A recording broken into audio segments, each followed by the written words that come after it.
Welcome back to another technical deep dive here in the debug zone. Today we're tackling a big question and breaking it down with insights from other users.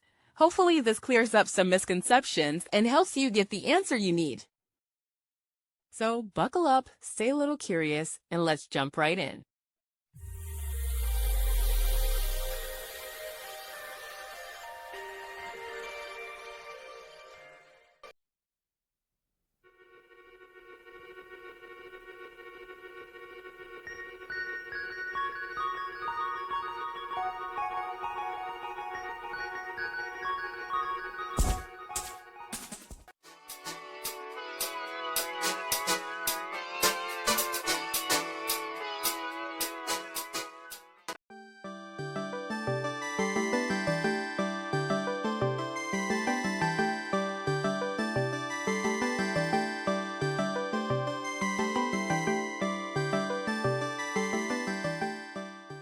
And that's a wrap.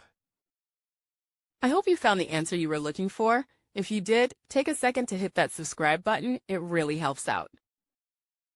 And let me know in the comments which solution worked best for you. See you next time in the debug zone.